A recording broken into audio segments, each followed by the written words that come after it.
wa ala alihi wa sahbihi ahli fadli wal karamat, amma ba'd. Dalam kitab An-Nawadir kisah keempat halaman 15 diceritakan bahwa pada suatu hari ditanyakan kepada Hatim Al-Asam tentang bagaimana cara engkau sholat. Lalu beliau berkata, ketika aku mendirikan sholat, aku menghadap kiblat, tapi pada hakikatnya aku hadapkan hatiku menghadap Allah Subhanahu wa ta'ala yang menciptakan diriku.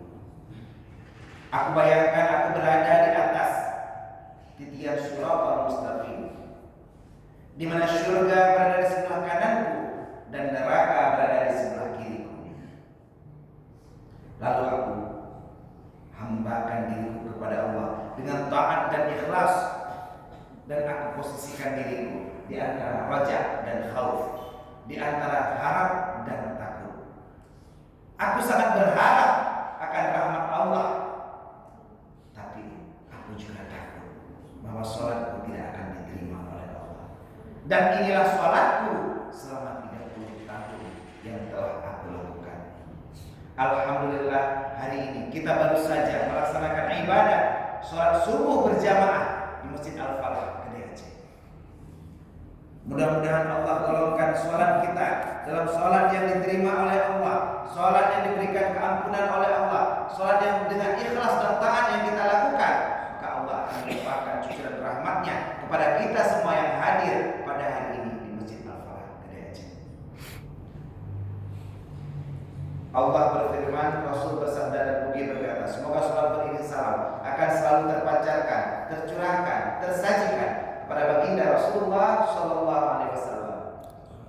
Di mana hari ini kita berada pada tanggal 14 Rajab.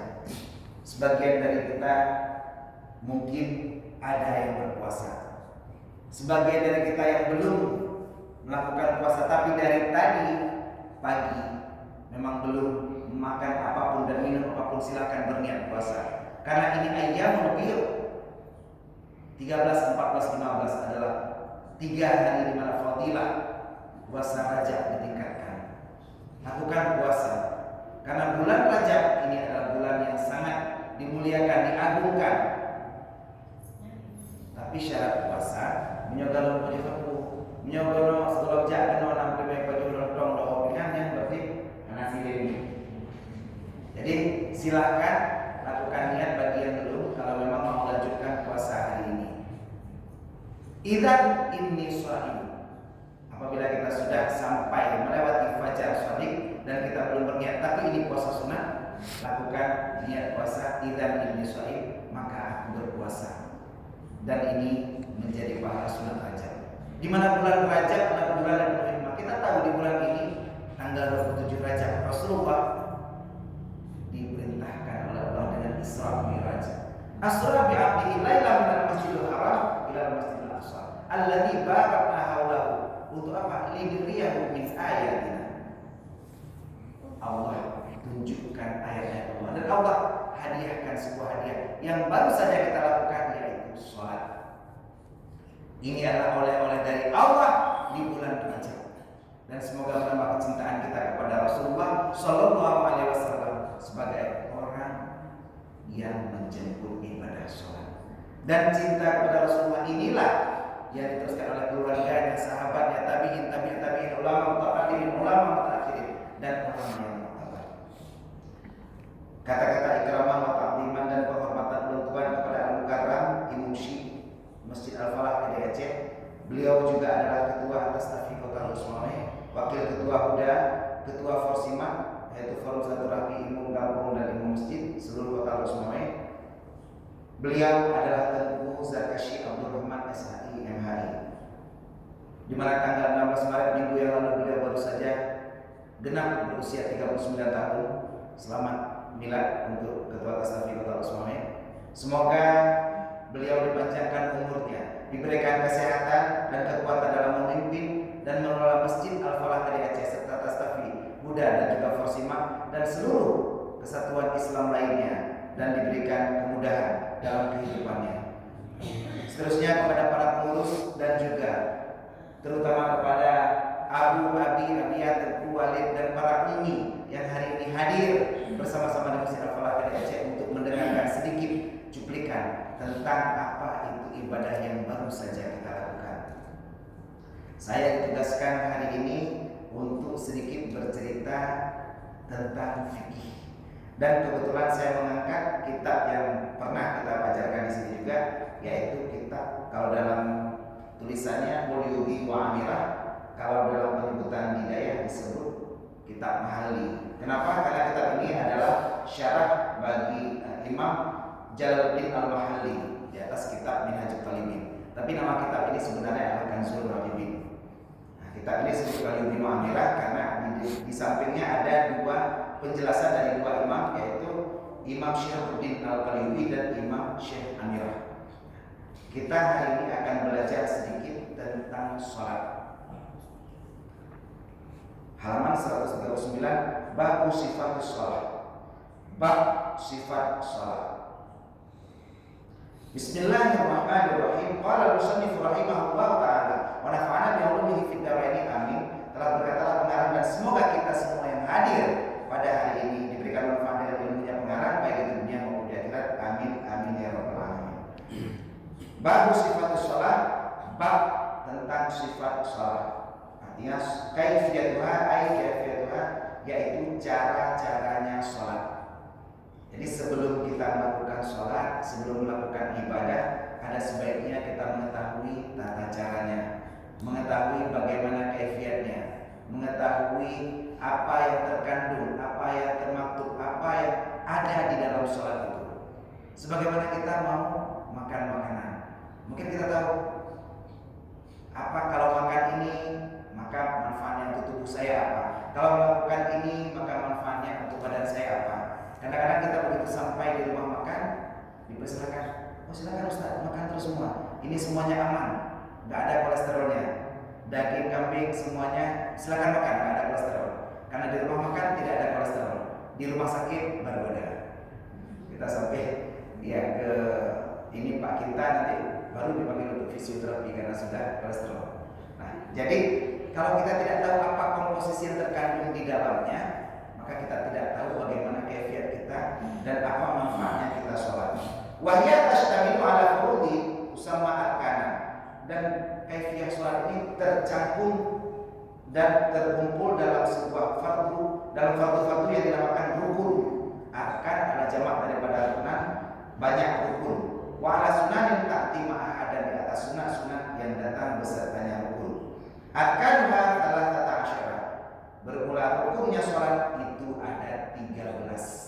Nah, jadi pernyataan rukun sholat 13 itu tidak ada dalam ayat, tidak ada dalam hadis, akan tetapi dalam kitab. Nah, kitab inilah yang kita pelajari agar menjadi pedoman kita. Bagaimana para ulama menyusun dan merangkum ini dari Imam Syafi'i. Beliau adalah mujtahid mutlak. Mutlak artinya apa? Tidak terkait. Artinya tidak terkait dengan sesuatu apapun. Beliau mutlak adalah mujtahid. Dan Imam Mujtahid mutlak ada 4. Imam Syafi'i, Hanafi, Maliki, dan Hambali. Dari Imam Mujtahid inilah para anak muridnya menyusun kitab-kitab hingga akhirnya salah satu kitab ini menyatakan arkan thalathata asyara, rukunnya sholat ada 13. Wa fir rawdati sab'ata asyara, dan dalam kitab Raudah disebut rukun sholat itu ada 17. Nah, jadi dalam kitab ini 13, dalam kitab Raudah 17. Kenapa ada minhat tumakninah? Dihitungkan daripada rukun akan tumakninah. Nah, kalau ada pertanyaan, tumakninah itu rukun sholat atau bukan? Dalam Raudah tumakninah disebut rukun sholat, tapi dalam kitab Mahalli tidak disebut tumakninah rukun sholat. Fi mahalli al-arba'ah, tumakninah pada tempatnya yang 4. Minar rukui wa ma ba'dahu. Ada 4 tempat tumakninah dalam sholat. Yang pertama dalam rukuk, setelah dalam rukuk dalam i'tidal, setelah itu dalam sujud, baru dalam duduk antara dua sujud. Itu 4 tempat tumakninah dalam sholat. Perhatikan ya, ada 4 tumakninah dalam sholat: rukuk, i'tidal, duduk sujud, dan duduk antara dua sujud. Kenapa dalam berdiri tidak ada tumakninah? Karena ada kewajiban Fatihah. Jadi dengan kita baca Fatihah saja, pastinya kita sudah menetapkan tidak bergerak. Kenapa dalam tasyahud tidak ada tumakninah? Karena tasyahud juga wajib membaca doa tasyahud. Artinya kita pasti sudah memang berhenti dengan adanya rukun qauli di situ. Jadi tumakninah dalam salat ada 4. Dalam kitab Rawdah ini dihitung sehingga menjadi 14 atau menjadi 17, dan dalam kitab Mahali dan kitab-kitab kita belajar sebelumnya disebut rukun salat itu 13. Wa ma ba'dahu arkanan dihitung akan sebagai rukun wa ja'ala hunaka juz'un min dzalika, dan dijadikan tumakninah di sini sebagai juz'u daripada demikian. Nah, dalam penghitungan rukun salat 13, tumakninah itu dihitung menjadi bagian. Jadi rukun yang dihitung sebagai rukun adalah rukun yang sudah mengandung tumakninah. I'tidal yang dihitung sebagai rukun adalah i'tidal yang sudah mengandung tumakninah. Jadi rukun salat dihitung 13 sudah termasuk tumakninah. Wa huwa ikhtilafun fil lafzi dunal makna, dan ini adalah ikhtilaf pada lafaz tidak pada makna. Jadi rukun salat 13 benar, rukun salat 17 benar. Kenapa? Karena 17 ada mengandung 4 tumakninah. Sama seperti 4 takbir dalam sholat. Dalam sholat hanya ada 4 takbir. Yang pertama takbiratul ihram, ya, takbir yang mengangkat tangan maksudnya ya. Yang kedua takbir turun ke dalam sujud,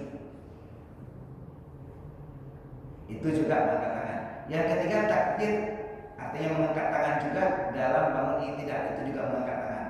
Dan yang keempat yang terakhir adalah bangun dari duduk tahiyat awal ke rakaat ketiga, itu juga mengangkat tangan. Selain dari itu tidak mengangkat tangan.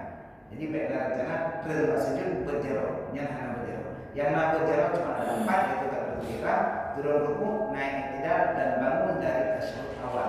4 takbir, 4 tumakninah dalam sholat. Diperhatikan apa yang kita lakukan. Bangun dari rakaat pertama ke rakaat kedua tidak mengangkat tangan. Allahu Akbar, kita bangun mengucapkan takbir tapi tidak mengangkat tangan.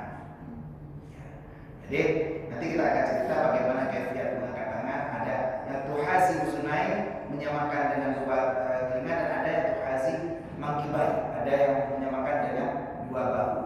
Jadi menyamakan agam sunatnya ada di atas, yaitu menyamakan dengan 2 bahu tangan. Udah bilang ya memang agak sulit ya. Jadi bisa sejajar bahu saja kalau mengangkat tangan, kalau perempuan. Karena banyak anak berjarak perempuan pakai telepon, camik kalau kepangin. Jadi agak bahaya kalau beda. Beragam silakan angkat sejajar dengan usunain dengan 2 telapak tangan. Nah, apa saja 13 rukun salat? An-niyatu. Yang pertama yaitu niat. Wahyal qasdu, yaitu qasad. Nah, beda niat salat dengan niat puasa. Nah, niat salat bersamaan. Jadi kalau dalam mazhab Imam Syafi'i itu niat salat disebut qasdu syai'in muqtarinan bi fi'li, mengasalkan sesuatu yang bersamaan. Muqtarinan itu bersamaan. Jadi qarana yuqarinu muqaranatan. Muqaranah ini adalah bersamaan. Bersamaan dengan kita lakukan perbuatan tersebut. Jadi di sini ada ikhtilaf 4 mazhab. Mazhab Syafi'i niat salat itu bersamaan di waktu takbiratul ihram. Sedangkan dalam mazhab Malik, Hanafi dan Hambali semuanya sebelum sholat. Jadi niatnya itu sebelum sholat, tapi kita sudah berdiri, niat duluan, baru kita lakukan takbiratul ihram. Makanya kalau pergi umrah, pergi haji, kita sampai ke sana di tanah suci mazhabnya Hambali. Jadi orang itu sholatnya Allahu Akbar, karena tidak ada niat dalam takbiratul ihram. Itu bedanya mazhab kita dengan mazhab Hambali. Tapi kalau memang kita niatnya setelah takbir Allahu Akbar, baru kita niat sembahyang maghrib, isya, subuh, puasa. Nya bukan mazhab Hambali, mazhab Sambali. Jadi mazhab Sambal artinya tidak ada mazhabnya. Tidak ada mazhab yang mengatakan boleh niat setelah takbir. Jadi mazhab Syafi'i di dalam takbir, 3 mazhab lainnya sebelum takbir. Tidak ada mazhab yang mengatakan bahwa boleh niat setelah takbir. Itu posisi niat. Niat ini kalau dengan puasa seperti tadi, puasa sebelum fajar shadiq, jadi boleh halal. Sedangkan puasa sunat boleh setelah, sebelum zawal, tergelincir matahari. Jadi beda antara posisi niat sholat dengan niat berpuasa. Begitu juga dengan niat kita kebaikan lainnya. Ada posisi niat orang mau bantu masjid misalnya. Omahnya udah kue musik masjid. Lo karena ada kapan pembangunan, putra yang perlu bantu nyepu perle ekran, perle lampu, perle AC, perle pada kejadian mereka perle plafon. Dan bukan bantu, bukan tanya modal. Ternyata ada yang cuma nanya-nanya aja, bantu-bantu, nanya saja apa keperluan, nggak ada bantu-bantu juga. Ada yang nanya, kue musiknya lo kan WC belum selesai. WC mau kayaknya sepertinya mau dibangun yang lebih bagus lagi. WC tanggungan saya. Oke, siap. Berapa tahun? 10 tahun. Si belum lagi sih ada metode itu cuma niat-niat saja, artinya tidak dilakukan. Makanya harus niat dalam sholat adalah niat yang bersamaan dengan takbir. Fa in shalla fardhan, maka apabila seseorang sholat fardu, ai arada an yusalli ma huwa fardun, artinya dia niat untuk melaksanakan sholat fardu, wajib qasdu fi'lihi. Maka yang pertama wajib qasad daripada melakukannya sholat. Jadi nanti dicerita bahwa syarat niat itu ada 3, qasad, ta'aruf, akhir untuk sholat fardu. Nah, untuk sholat fardu ada 3. Kalau sholat sunat ada beberapa, ada yang cuma 2, ada yang cuma 1. Jadi beda posisi niat. Nah, ini kita belajar fikih. Bi'ai, bagaimana cara qasadnya?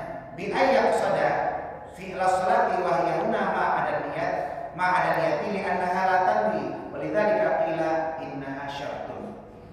Bagaimana kita qasadkan sholat? Bahwa kita mengqasadkan melakukan sholat, perlakuan sholat, satu kesatuan sholat. Kita niatkan bahwa kita akan melakukan sholat dari pertama takbiratul ihram sampai salam. Takbiratul ihram, lalu baca Fatihah, rukuk, i'tidal, sujud antara 2 sujud, tasyahud, salam. Kita niatkan kita akan melakukan itu dalam satu lintasan pikiran. Dan kuna wajib ke talafut bin niat itu juga ada perbedaan pendapat.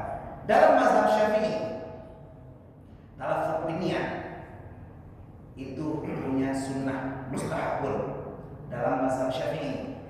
Kita lihat di dalam kitab Ashbah wa Nadhair kalangan Imam Jalaluddin Abdul Rahman As-Suyuti meninggal pada tahun 1911. Beliau berkolaborasi dengan Imam Jalaluddin Al-Mahalli mengarang kitab tafsir yang namanya Jalalain, tafsir Jalalain, Jalaluddin Al-Mahalli dengan Jalaluddin As-Suyuti. Nah, Imam Jalaluddin As-Suyuti mengarang kitab Al-Ashbah wa Nadhair. Beliau mengatakan dalam kitab tersebut, mahallun niyati fil qalbi, tempat niat itu dalam hati. Jadi niat itu dalam hati. Talaffuz itu sunat. Rakaat usolli fardhu subhi hukumnya sunat, tidak wajib. Bagi yang yakin bagus, yang tidak mengatakan juga boleh karena hukumnya sunat. Kenapa? Innal kalama la fi fuadi, sesungguhnya perkataan itu sebenarnya dalam hati. Wa inna majulil lisanu lil fuadi dalila, sesungguhnya dijadikan lidah bagi hati sebagai petunjuk. Jadi fuad. Kenapa hati terkadang disebut qalbun, terkadang disebut fuad? Qalbun adalah hati manusia pada umumnya. Sedangkan fuad adalah hati yang bisa berpikir, hati yang bisa merasa. Maka sabal fuadu ma ra'a, Allah tidaklah membohongi, mendustakan fuad, hati daripada Rasulullah, apa yang dia lihat. Itu beda qalbun dengan fuad. Maka begitu hati kita berniat, qalbun kita menjadi fuad. Hati kita membayangkan, merepresentasikan, menganalogikan sholat itu sebagai sebuah satu kesatuan, dan itu ma'adar niat. Sholat yang kita bayangkan selain niat. Kenapa? Karena niat tidak bisa dibayangkan. Niat itu sendiri adalah bayangan, jadi dia tidak dibayangkan. Yang kita bayangkan kita lakukan sholat adalah dari takbiratul ihram sampai salam, tidak termasuk niat. Jadi jangan berniat bahwa kita akan berniat. Paham ya? Ini sebelumnya dalam kitab sebelumnya tidak dijelaskan dalam kitab Manaqibana, dalam Majurihana, dalam Yarahana, bahwa bayangan tentang sholat tidak termasuk Tapi sebenarnya bayangan sholat dikeluarkan niatnya. Walizalika qila innaha syartun, makanya sebagian pendapat qil dikatakan bahwa niat itu bukan rukun sholat tapi syarat sholat. Artinya dia dilakukan sebelum sholat dan dia merupakan syarat daripada sholat. Bisa dipahami? Paham ya? Jadi bayangkan bagaimana kita bisa memasukkan niat dalam sholat. Membayangkan menyatu bawah rumah, nah dudung saji, wadai kena pajung bujuk orang. Nebel dudung saji, di bawah dudung saji sudah ada nasi, sudah ada sayur, gulai beli, sudah ada empur masin, sudah ada belacan, sudah ada kerupuk muling. Apa saja sudah ada? Bu, wabli, belacan, empur masin, kerupuk muling. Saya ulangi, bu, wabli, belacan, kerupuk muling, empur masin. Sudah ada. Terbayang? Nasi, belacan, kerupuk muling, empur masin. Terbayang semua ya? Nah, bayangkan apabila kita buka tudung saji ada makanan tersebut, kita membayangkannya sekejap mata. Sudah ada nasi, wabli, kerupuk muling, empur masin, belacan. Terbayang sekilas dalam bayangan kita. Itulah sebenarnya. Jadi tidak mesti dalam hati kita saja aku sholat fardu subuh. Tidak mesti diulangi kata-kata tersebut. Itu niat. Jadi niat adalah lintasan pikiran bahwa kita akan melakukan seluruh rangkaian sholat sekali pikir. Jadi sholat, bayangkan sholat subuh bagaimana? Oh ada rukunya, ada sujudnya, ada bahkan kita terbayang untuk sunat-sunatnya sekalipun boleh. Terbayang ada kunutnya akan sholat subuh. Ini sholat fardu. Lalu imamnya dengan bacaan yang sangat fardu tadi itu Zarkashi membacakan surat Inna Anzalna dan surat Al-Duha. Kita dengarkan tadi bagaimana sholat fardu. Kita bayangkan semuanya itu satu kesatuan sholat. Bayangkan itu semua dalam satu lintasan pikiran. Paham ya? Jadi Hanafi yang ini sampai tadi ya Allah. Apa ya? Karena perlihat buka dulu silat di situ. Kenapa? Tidak perlu dibayangkan saja sholat fardu subuh 2 rakaat mengikut imam karena Allah Ta'ala. Tidak perlu dibayangkan dengan kata-kata. Karena cukup seperti dibayangkan nebet dulu saja karena bu belajar wabli muling sama empur mesin. Jadi bayangkan seperti itu. Tidak perlu diulang satu-satu dalam pikiran. Paham ya? Bayangkan bagaimana kita bisa membayangkan ini nyolong kendaraan di rumah. Nah Honda. Waktu kita bayangkan kendaraan kita di luar, apakah itu Honda, apakah itu mobil, tidak perlu disebutkan, kita langsung bisa bayangkan Honda kita. Sampai BL-BL-nya terbayang. Bayangkan seperti itulah. Kita tahu merek mobil kita, apa mobil yang biasa sebentar lagi pukul 6:30 itu sudah banyak di depan sekolah. Mobil apa bersama mobil kita? Mobil apa yang banyak di depan sekolah? Iya, mobil Panther ya. Panther jemput anak sekolah. Itu banyak. Tadi jam 7. Jam 7 dan setengah 7 sudah banyak mobil. Atau kita bayangkan mobil kita mobil baru itu. Ada mobil baru yang murah itu apa nama mobilnya? Mobil yang sering ada di peribahasa mobil. Iya, Xenia ya. Xenia payung sebelum hujan. Bukan sering ada di peribahasa. Nah, kita bayangkan bentuk mobil kita sekali pikir Xenia, terbayang bentuk mobilnya. Bagaimana AC-nya, bagaimana bannya, bagaimana semuanya terbayang dalam satu lintasan pikiran. Dan itu adalah wajib qasdul fi'li, wajib qasad yang pertama. Wa ta'yini yang kedua ta'yin, yaitu menentukan birraf'i min dhuhrin aw ghairihi, dengan menyebutkan sholat duhur ataupun yang lainnya. Ini belum fardu. Kita sahaja aku sholat duhur, belum cerita tentang fardunya. Jadi kita sholat dalam sholat wajib yang pertama qasad, yang kedua ta'yin, dan yang ketiga nanti ta'arab, yaitu mencegah fardu. Kita wajib menyatakan sholat apa ini. Wal asal wujub niyatul fardiyati, dan pendapat yang asal adalah wajib niat fardu. Ini pendapat yang asal. Pendapat yang paling kuat wajibnya fardu. Jadi ada 3 rukun niat: qasad, ta'yin, ta'arab ataupun cegat boleh. Ma'ama zikira as-shadiqu bi sholatil mu'adati li ta'yini bi niyatil fardhiyyati li sholatil asliyah, beserta apa yang telah disebutkan, dan ini terbenar dengan sholat i'adah. Kenapa? Begitu kita sholat i'adah setelah sholat Jumat di penjara seperti Pak Jamal, kita sholat i'adah zuhur. Kita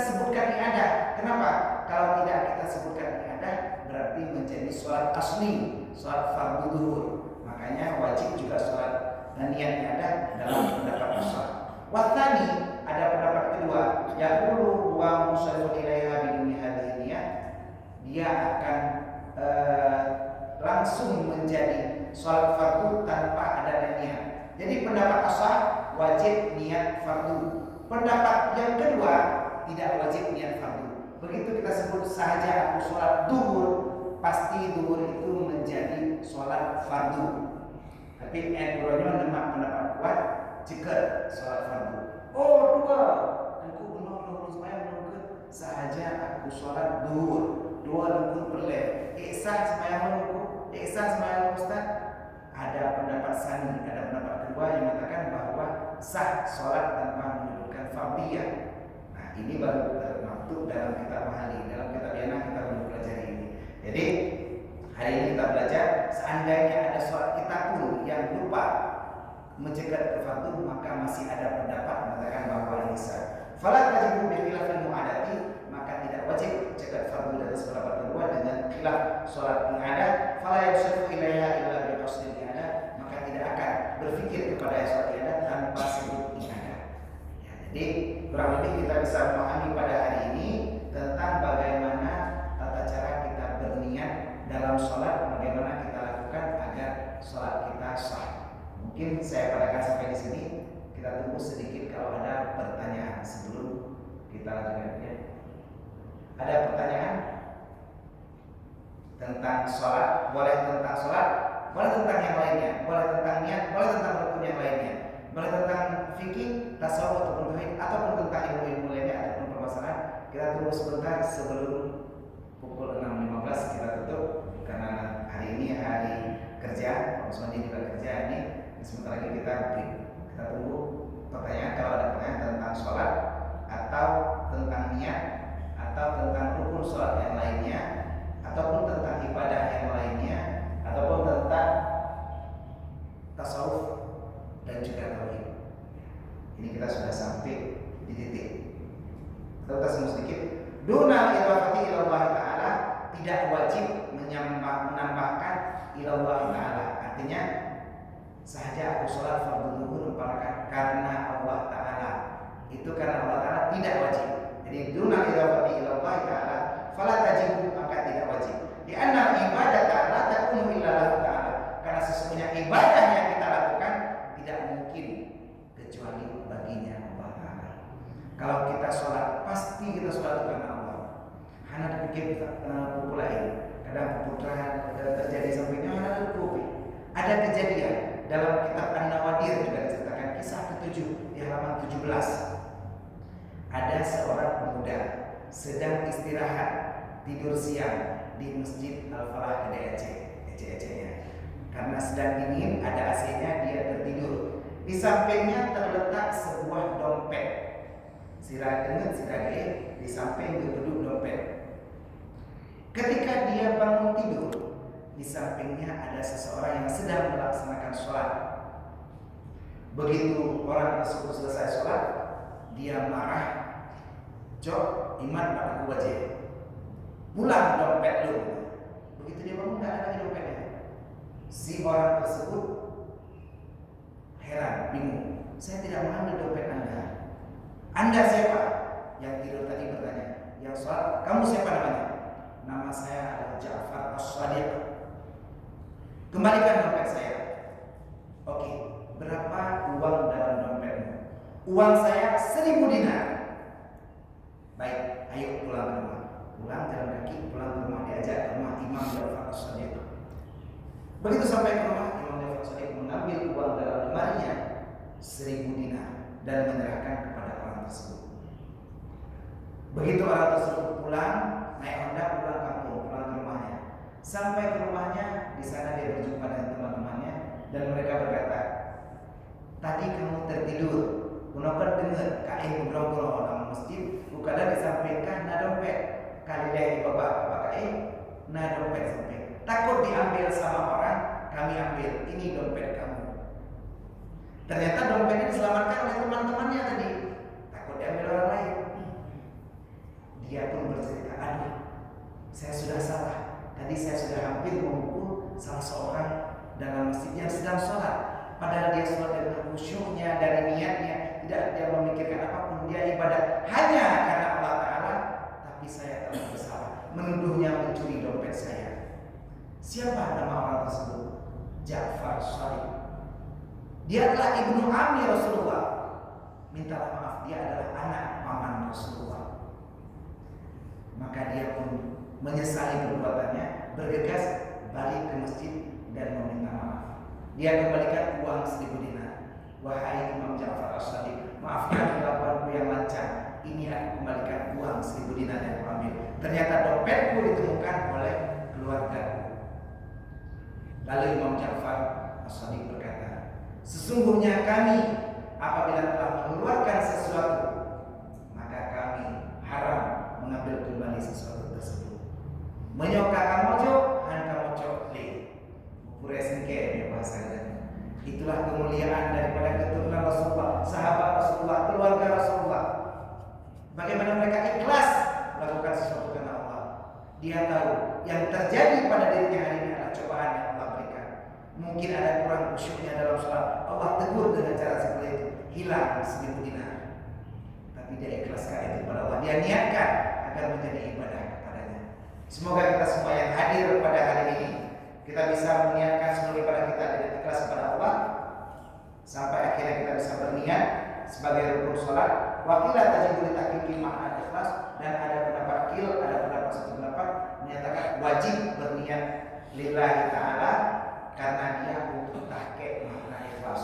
Tapi untuk hari ini kita boleh pegang pendapat yang pertama, yaitu tidak wajib niat lillahi ta'ala.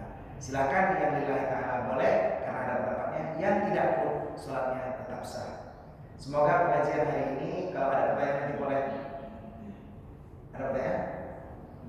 Ada. Kalau ada pertanyaan boleh nanti langsung ke nomor HP saya, mungkin tahu ya, 00755 kali, atau langsung kepada Al-Mukarram Walid Gedanyo, Guru Zakasyi Saya Mai yang baru saja merayakan ulang tahunnya yang ke-39.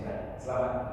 Jadi semoga panjang umur, mudah rezeki dan sehat selalu kita bersama, dan semoga kita semua yang hadir pada hari ini mendapat manfaat daripada ilmu yang ada dalam kitab ahli ini dan kitab-kitab yang dikarang oleh para ulama Ahlussunnah wal Jamaah lainnya, dan kita bisa melaksanakan ibadah sholat yang diperintahkan oleh Allah dan sebagai oleh Muhammad di bulan Rajab ini, beserta ibadah lainnya termasuk ibadah puasa Rajab. Demikian yang dapat saya sampaikan, semoga menginspirasi, memotivasi dan juga menjadi manfaat bagi saya sendiri dan para jamaah pada umumnya. Wallahu muwaffiq ila aqwamit thoriq. Wassalamualaikum warahmatullahi wabarakatuh.